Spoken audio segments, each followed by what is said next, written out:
రవీంద్రరావు గారు మిమ్మల్ని అడగనివ్వండి, క్వశ్చన్ అడగనివ్వండి. మేము మొన్న కంటోన్మెంట్ ఎన్నికలు ఓడిపోయారు, జూబ్లీస్ ఎన్నికలు ఓడిపోయారు, ఇప్పుడు లోకల్ బాడీ ఎన్నికలు నిజంగా మీకు సవాల్. ఎందుకు సవాల్ అంటుందా అంటే ఇన్ జనరల్గా ఇప్పుడు ఆది శ్రీనివాస్ గారు చెప్పినా ఎవరు చెప్పినా అది వాస్తవం.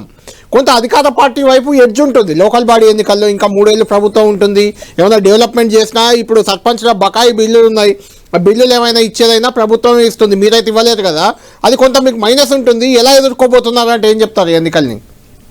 గుడ్ ఈవినింగ్ కళ్యాణ్ గారు, మీకు పెద్దల ఆది శ్రీనివాస్ గారికి ఇంకా వెంకటేశ్వర గారికి నమస్కారం. టీవీ ప్రేక్షకులు అయితే ఆది శ్రీనివాస్ గారు పెద్దలు సరే ఇక మరి వారు తెలిసి అన్నారా తెలియక అన్నారా, ఇక అది గంభీరంగానే అన్నారా అనేది విషయం వదిలేస్తే, మాకు జూబ్లీహిల్స్ ఎన్నిక ద్వారా ప్రజల మూడేందో తెలిసింది కాబట్టి ఇక మేము ఎన్నికలకు వచ్చినామనే ఉద్దేశం అయితే చాలా స్పష్టంగా వారి మాటల్లోనే అన్నారు. అంటే 2 సంవత్సరాలు మీరు ప్రజలు ఓటేరు, మీరు ఇచ్చిన పథకాలు అమలు పరచలేదు కాబట్టి అనుకూలంగా ఉండరేమోనని వాయిదా వేసింది అనేది, దానికి బీసీ కార్డు వాడుకున్నారు అనేది చాలా స్పష్టంగా అర్థమవుతారు. తర్వాత అపహాస్యం చేసేది ఏంది కళ్యాణ్ గారు అంటే, పార్టీ పరంగా ఇస్తాం, ఇది పార్టీ పరమైన ఎన్నికలే కాదు, మీ పార్టీ గుర్తులే లేవు, దీనికి పార్టీ పరంగా ఇస్తామని చెప్పడం అనేది మరొక అపహాస్యం. ఇంకా నేను ఒకటి ఎగ్జాంపుల్ చెప్తా, వీరు ఎంత అన్యాయంగా వ్యవహరించారు అనేది పెద్దల ఆది శ్రీనివాస్ గారు కూడా గుర్తించాలి. మా మహబూబాబాద్ జిల్లాలో 482 గ్రామాలు ఉన్నాయి, 18 మండలాలు ఉన్నాయి కళ్యాణ్ గారు.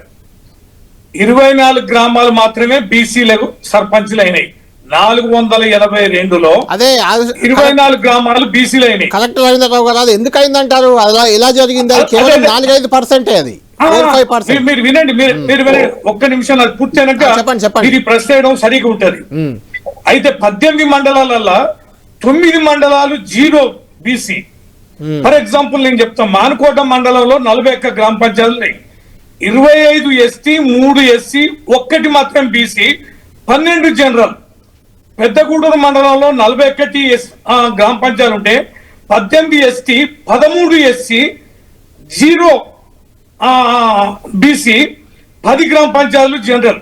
అట్లా కురవి మండలం 0, ఇనుగుర్తి మండలం 0, సీరోల్ మండలం 0, డోర్నకల్ మండలం 0, బయ్యారం 0, కొత్తగూడ 0, గార్ల 0, గంగారం 0. ఈ అన్ని మండలాలు 0. ఇక మీరు ఎగ్జాంపుల్ గా మీరు చెప్పండి, ఇక కేశవంతరంలో 29 గ్రామ పంచాయతీలు ఉంటే 15 ఎస్టీ, 2 ఎస్సీ, 2 బీసీ, 10 ఇవి. అంటే 9 మండలాలు 0 ఉండి మరి ఎస్సీ 13 ఇస్తారట. ఎంత? పెద్దగూడూరు మండలంలో ఎస్సీ 13, ఎస్టీ 18, జనరల్ 10, 1 బీసీ ఇయ్యలే. ఏంటంటే ఇది బీసీలకు మీరు 42% ఇవ్వకపోతే వల్ల 23% అయితే ఇవ్వాలి కదా, 23% అయితే చట్టబద్ధంగా ఉంది కదా. 50% రిజర్వేషన్ లో 23 అయితే ఇవ్వాలి కదా. మీరు మొత్తం జనరల్ 10 జనరల్కి ఇచ్చారు కానీ 0 పెడతారానండి. 13 ఒక మండలంలో ఎస్సీకి పెడితే ఏ లెక్క ప్రకారం వస్తుందో చెప్పండి. 13 గ్రామ పంచాయతీలు ఎట్లా వస్తాయో? అంటే ఇది అశాస్త్రీయం కాదా, దుర్మార్గం కాదా? ఏ రకంగా మేము కలెక్టర్ని అడిగాం, ఆర్టీఓని అడిగాం, ఏ ప్రాతిపదికన చేస్తుందని. అసలు ఎవడినే మూళ్ళ లేదు కళ్యాణ్ గారు, మొత్తం గంప గుత్తగా తలుపులు వేసుకున్నారు.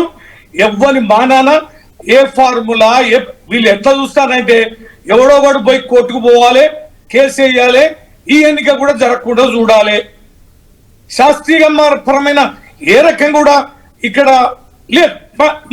482 గ్రామాల్లో 23% రావాలి కదా కళ్యాణ్ గారు. అవును, 23% ప్రకారం మరి ఎన్ని గ్రామ పంచాయతీలు రావాలి?